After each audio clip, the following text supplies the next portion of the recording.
Assalamualaikum warahmatullahi wabarakatuh. Perkenalkan, nama saya Norliati SPD, salah satu guru dari SMA 1 Surian Hulu, Kabupaten Surian, Provinsi Kalimantan Tengah. Saya adalah mahasiswa PPG dalam jabatan periode 2 tahun 2024, LPTK Universitas Tanjung Pura Pontianak, program studi sosiologi, nomor peserta PPG 200150031339, nomor induk mahasiswa 43612310001. Berikut ini adalah video UKIN dalam praktek pembelajaran yang saya lakukan. Selamat pagi. Sebelum kita memulai pelajaran pada pagi hari ini, Ibu pengen absen dulu. Siapa yang tidak hadir? Siapa? Alda ya. Keterangannya apa? Silakan berdiri dulu. Ya, silakan berdiri. Ya. Kita sama-sama menyanyikan lagu Indonesia Raya untuk penyemangat kita belajar pada pagi hari ini. Ya. Saya minta tolong ya, satu orang untuk memimpin doanya. Ya, silakan.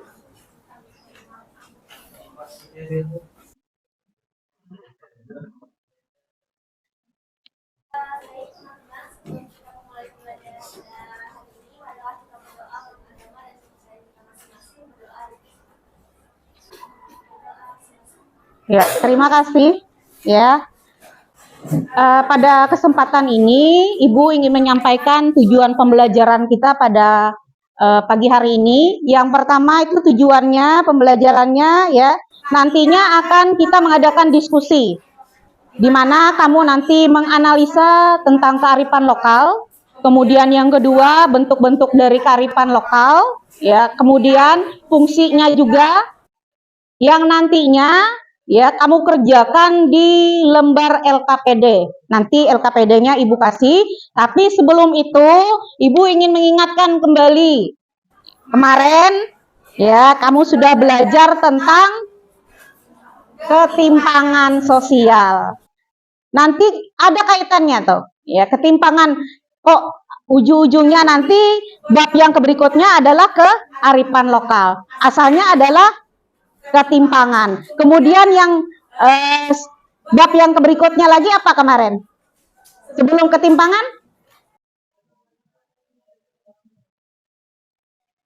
Di awal semester 1 pelajarannya perubahan sosial. Kemudian bab yang kedua globalisasi. Bab yang ketiga ketimpangan sosial, dan bab yang keempat ya kearifan lokal ya. Yang nanti kearifan lokal akan kita bahas ya. Nanti akan Ibu tayangkan di situ PTT-nya, nanti kamu saksikan ketimpangan itu terjadi, caranya mengatasinya dengan apa? Dengan kearifan lokal kita yang ada. Nah, makanya pelajarilah kearifan lokal itu yang nantinya bisa membantu kamu ketika kamu menjadi masyarakat nantinya ya. Nah, setelah itu Ibu akan menyampaikan PTT singkat. Nah, silakan nanti dilihat ya, diperhatikan. Itu kaitannya nanti berkaitan dengan lembar kerja yang akan Ibu berikan ke kalian. Nanti dari lembar kerja LKPD-nya itu kamu teliti apakah itu masuk dari bentuk atau fungsinya atau juga ciri-cirinya nanti ya. Ada yang mau ditanyakan sebelum kita masuki video pembelajarannya? Ada? Tidak ada. Oke, kalau tidak ada, ya silahkan diperhatikan videonya beserta gambarnya di situ. Assalamualaikum warahmatullahi wabarakatuh. Kita ketemu lagi dengan bab yang baru, yaitu kearifan lokal dan pemberdayaan komunitas lokal. Di mana pada bab ini kita akan membahas apa itu kearifan lokal, gimana cara kita memperdayakan suatu kearifan lokal berdasarkan kearifan lokal tersebut. Oke, KD yang digunakan pada bab ini mengenai kearifan lokal dan pemberdayaan komunitas lokal. Yang pertama, itu KD 3.4 mendeskripsikan cara melakukan strategi dan mengevaluasi aksi pemberdayaan komunitas dan mengedepankan nilai kearifan lokal di tengah pengaruh globalisasi. Kemudian untuk keterampilan 41.4 merancang, melaksanakan dan melaporkan aksi serta evaluasi aksi pemberdayaan komunitas dengan mengedepankan nilai-nilai kearifan lokal di tengah-tengah pengaruh globalisasi. Tujuan pembelajaran yang diharapkan setelah menonton video ini, yang pertama, memahami konsep kearifan lokal, kemudian yang kedua, mengklasifikasi contoh kearifan lokal, dan yang ketiga, mengaplikasikan kearifan lokal dalam kehidupan sehari-hari. Yang pertama, kita memasuki definisi dari beberapa ahli tentang pengertian dari kearifan lokal. Yang pertama, kearifan lokal ialah berbagai suatu nilai yang diciptakan, dikembangkan, dan dipertahankan oleh masyarakat yang menjadi pedoman hidup mereka menurut Aprianto 2008. Kemudian yang kedua, kearifan lokal adalah sebuah nilai-nilai luhur yang berlaku dalam tata kehidupan masyarakat, antara lain untuk melindungi dan mengolah lingkungan hidup secara lestari menurut Undang-Undang Nomor 32 Tahun 2009. Kemudian yang ketiga, kearifan lokal merupakan suatu bentuk pengetahuan asli dalam masyarakat yang berasal dari nilai luhur budaya masyarakat setempat untuk mengatur tatanan kehidupan masyarakat, atau dikatakan bahwa itu adalah kearifan lokal menurut Sibarani 2012. Apa itu kearifan lokal? Kearifan lokal adalah pandangan hidup dan ilmu pengetahuan serta berbagai strategi kehidupan yang berwujud aktivitas yang dilakukan oleh masyarakat lokal dalam menjawab berbagai masalah dalam pemenuhan kebutuhan tersebut. Jadi intinya, kearifan lokal itu berasal dari daerah itu sendiri dan dilakukan oleh masyarakat lokal.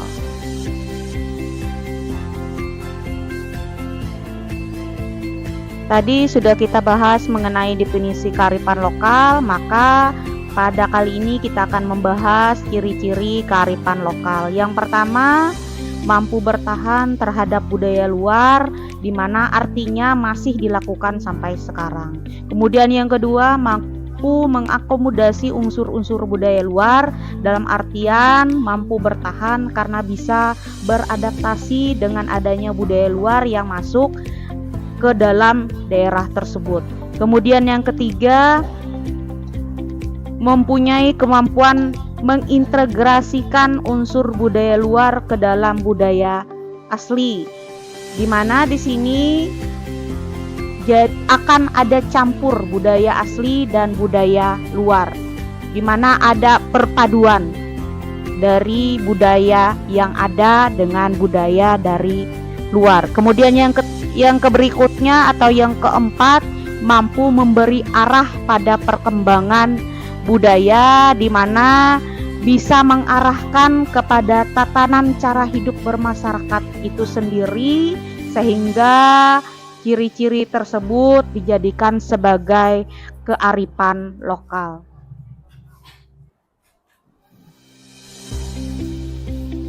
Kita sekarang beralih ke bentuk kearifan lokal, dibagi menjadi dua jenis. Yang pertama bentuk nyata dan yang kedua adalah bentuk tidak nyata, dimana kalau yang nyata itu bisa dilihat, bisa dipegang dan ada bentuknya dan juga bisa dirasakan. Sedangkan yang tidak nyata itu dirasakan tapi tidak terlihat.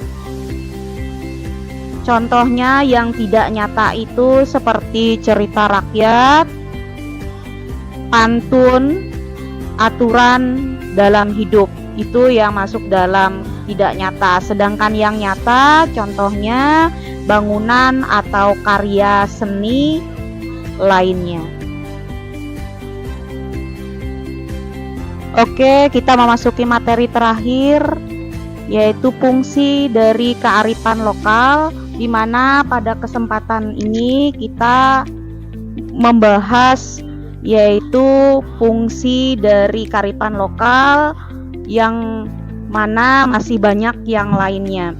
Yang pertama yaitu untuk konservasi dan pelestarian sumber daya alam, itu sudah cukup jelas di situ. Kemudian yang kedua, untuk mengembangkan sumber daya manusia, di mana di sini kearifan lokal dan komunitas lokal akan lebih baik lagi apabila dikembangkan. Kemudian yang ketiga, untuk mengembangkan kebudayaan dan ilmu pengetahuan, maksudnya di sini bisa untuk kebudayaan dan ilmu pengetahuan itu akan berkembang kalau misalnya diketahui bukan cuman dari masyarakat lokal saja.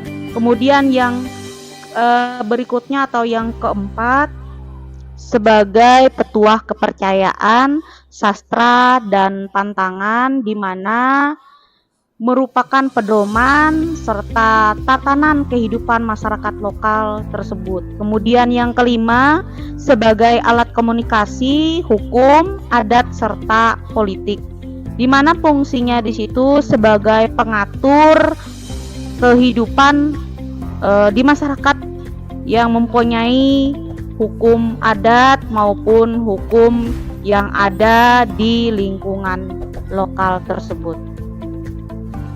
Demikian video pembelajaran materi kearifan lokal. Semoga memberi motivasi peserta didik dalam belajar mandiri. Cukup sekian, terima kasih. Wassalamualaikum warahmatullahi wabarakatuh. Ya, itu tadi ya PTT singkat tentang kearifan lokal ya, di mana ada fungsinya, ada ciri-cirinya dan bentuknya, juga definisi dari kearifan lokal. Ada yang mau ditanyakan untuk PTT-nya? Ini cerita singkatnya biar tahu.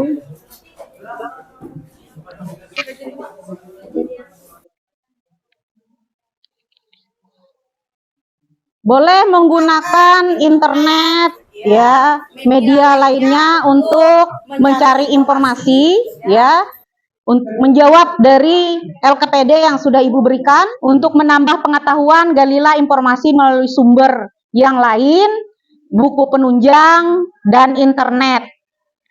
Itu dari gambar itu ya, ini saya ambil dari adatnya Kalimantan Tengah, yaitu latar belakangnya adalah Hindu Kaharingan. Karena kita ragam suku juga ada di Kalimantan Tengah, ya, bisa ritualnya berbeda-beda di situ.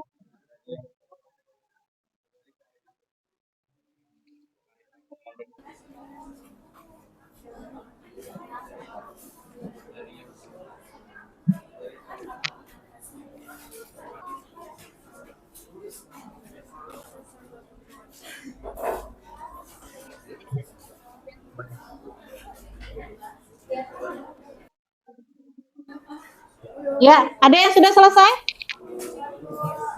Ya. Sebelah kanan saya kelompok berapa?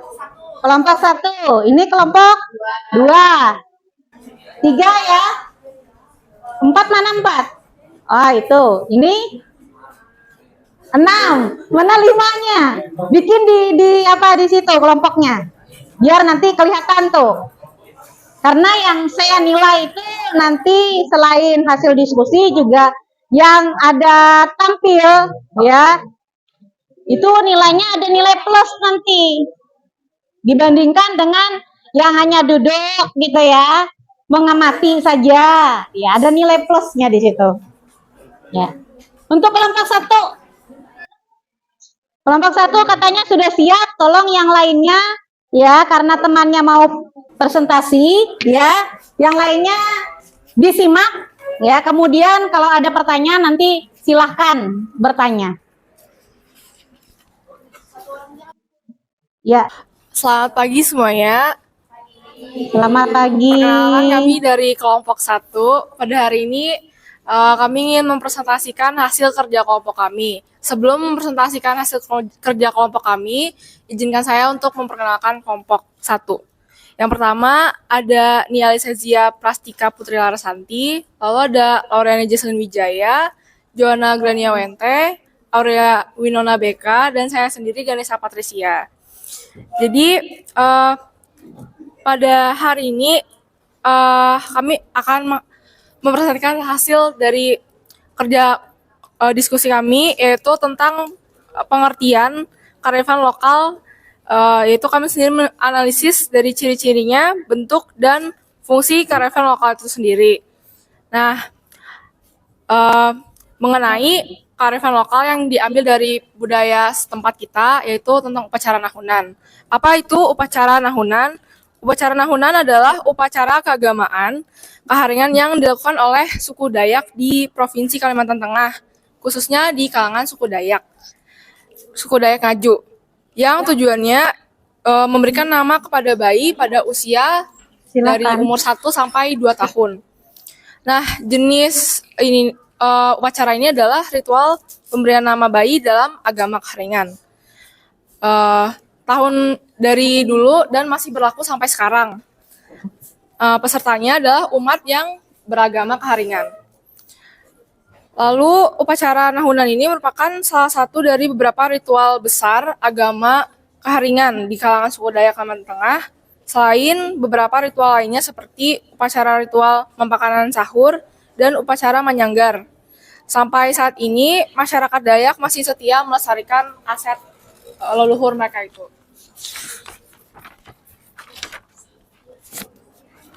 Lalu, syarat-syarat untuk melakukan upacara nahunan ini, yaitu yang pertama adalah menyiapkan hewan kurban, yaitu bisa ayam atau babi. Lalu ada manik-manik, batang sawang, rotan, prabayang, tunas kelapa, tambak, beras, taur, sesajen, abu perapian, patung atau patung pasak, tanggul layah atau tanggul, dare, batu asa, dan juga lain-lain. Nah, lalu makna dari upacara nahunan ini mempunyai beberapa makna, yaitu yang pertama, upacara ini dilaksanakan sebagai ungkapan rasa terima kasih kepada bidan kampung yang telah membantu proses kelahiran bayi, dan agar ibu dan bayi yang lahir ini selamat. Lalu yang kedua, sebagai sanjungan atas kelahiran bayi yang sangat didambakan dalam kehidupan rumah tangga.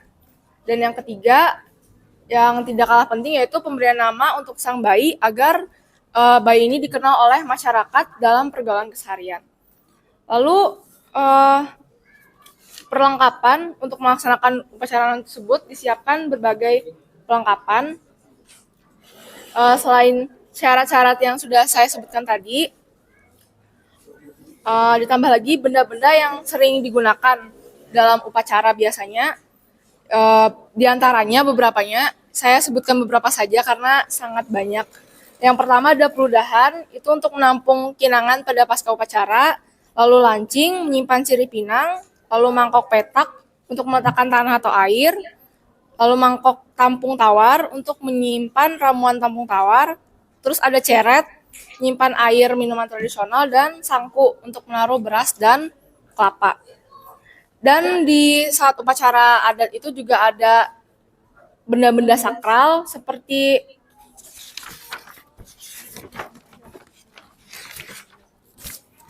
rabayang, kujuk kalakai, sebuah perlambang penanda kesuburan, lalu ada hampatung kalekang karuhei, sebuah perlambang untuk mengundang sebuah rezeki, dan parapen atau pendupan sebagai tempat membakar kemenyan dan mengusir roh halus, dan juga pisau lantik untuk pengeras hamburan roh-roh orang yang melaksanakan upacara atau dukun.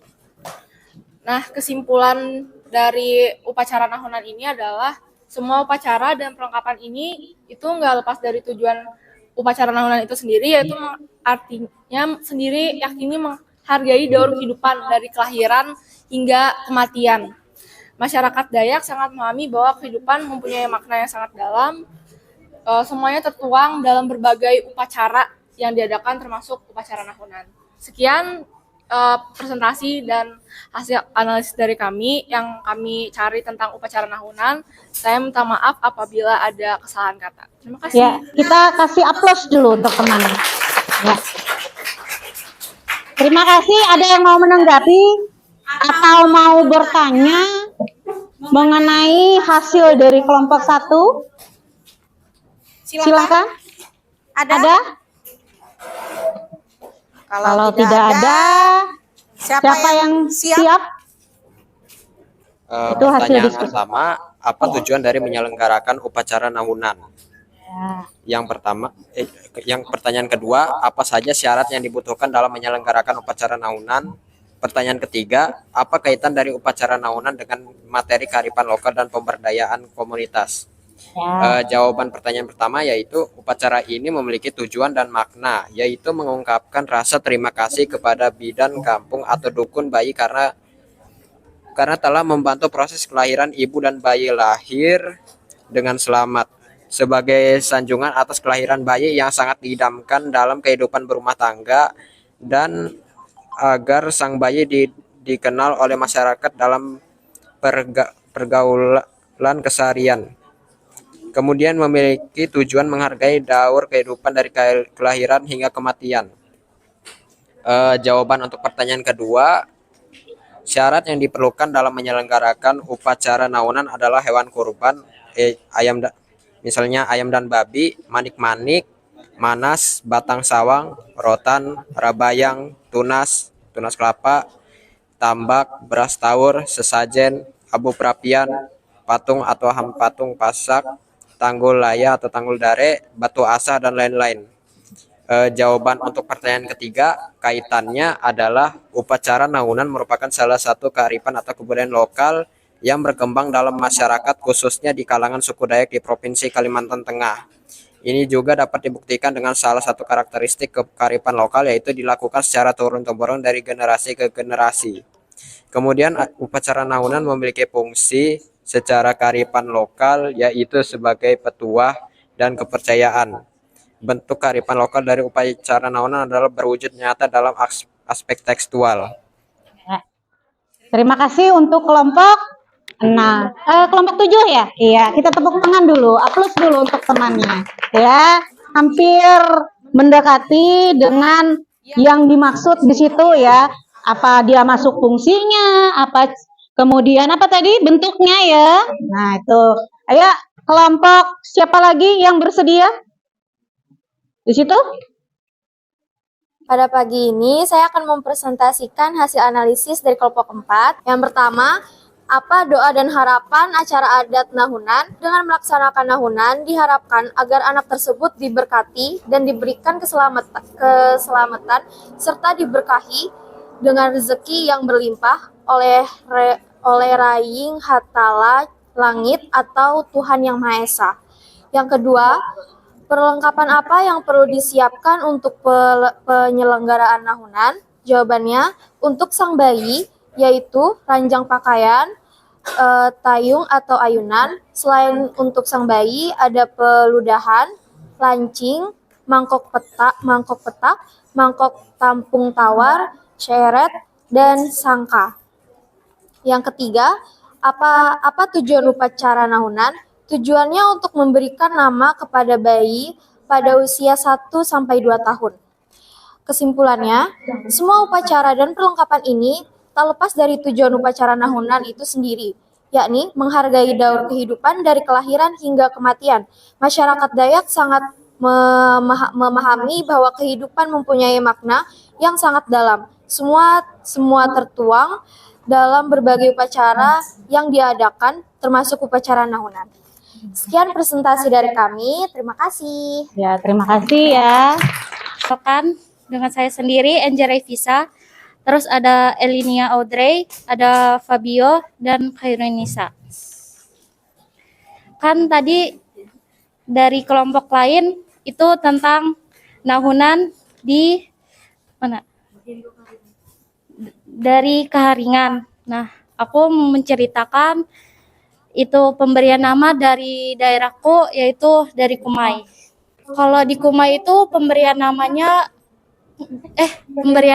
dinamain dengan tasmiahan. Ciri khasnya tuh selalu ada bubur merah putih. Pernah dengar nggak? Pernah. Bu, Itu salah satu ciri khas loh di sana ya.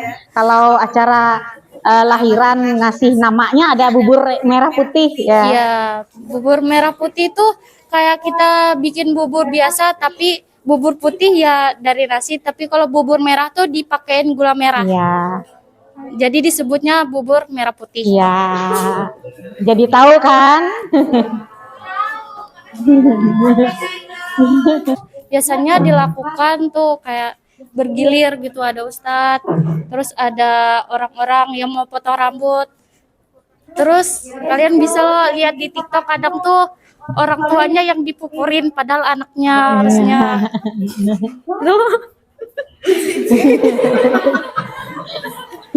Nggak apa-apa, itu kearifan lokal kita loh, harusnya digali itu. Terus ada tampung tawar. Tahu lo tampung tawar? Apa tampung tawar itu apa? Tampung tawar tuh kayak kuas tapi itu dari pandan. Terus air isinya bunga, tapi dibacain juga. Nah, selain tahunan, terus pasti kalian pernah dengar itu akikahan, tuh tahu. Terus sama injak tanah. Kalau di sana injak tanah ada. Kalau di Jawa tuh apa sih namanya? Tidak sitan apa? Nah, sidak sitan. Nah, kalau di sana tuh cuman disebutnya turun tanah. Tapi sama Ya, sih, ya. setiap selamatan di sana tuh kayak harus ada bubur merah putih. Jadi itu udah ciri khas dari sana, bubur merah putih. Sekian dari kelompok kami, terima kasih. Ya, terima kasih. Ya. Nah, itu dari beberapa kelompok ya, semuanya bagus menganalisanya ya. Kelompok satu dia menceritakan tentang gambar ya, di situ di mana gambar ini menceritakannya seperti nah, kalau nahunan itu masuk ke kategorinya apa? Nyata ya. Nah, ya, itu bukan cuma mentok, oh ini loh nahunan. Ini yang kayak kelompok berapa nih tadi? 3 itu sumbernya malah banyak lagi deh kita dapat. Jadi tahu, oh ciri-cirinya ternyata kalau nahunan itu atau memberi nama itu bukan cuma ritual di Hindu Keharingan saja gitu ya. Di yang lainnya pun ada. Ya, di Indonesia pun mungkin ada. Ya, dilihat dari sukunya. Karena kaitannya dengan kearifan lokal berarti ya kearifan lokal kita yang ada. Nah, kalau kita cuma diam aja, budaya itu bisa hilang. Ini ada lembar yang saya bagikan nanti besok. Kebetulan saya masuknya di kelas 12 IPS 3. Jadi hari ini ya saya ucapkan terima kasih atas kerjasamanya. Ya, mudah-mudahan nanti dengan kamu mempelajari kearifan lokal itu bisa ya menjadi acuan untuk motivasi ke depannya. Oh, kearifan apa saja yang perlu diangkat diangkat ke publik gitu ya, agar kearifan lokal itu tetap berjalan. Karena kearifan lokal itu adalah potensi yang ada dalam lokal gitu ya, tempat tinggalmu, di sekitarmu. Jangan sampai nanti karena arus globalisasi itu akan hilang gitu ya, karena itu adalah bagian dari warisan budaya yang harus dipertahankan, dikembangkan lagi. Ya, mungkin itu saja. Ada yang mau ditanyakan? Kalau tidak ada, ya saya pimpin doa ya untuk mengakhiri kegiatan belajar kita pada pagi hari ini. Ya, marilah kita berdoa menurut agama dan kepercayaan kita masing-masing. Berdoa dimulai. Selesai? Ya. Terima kasih.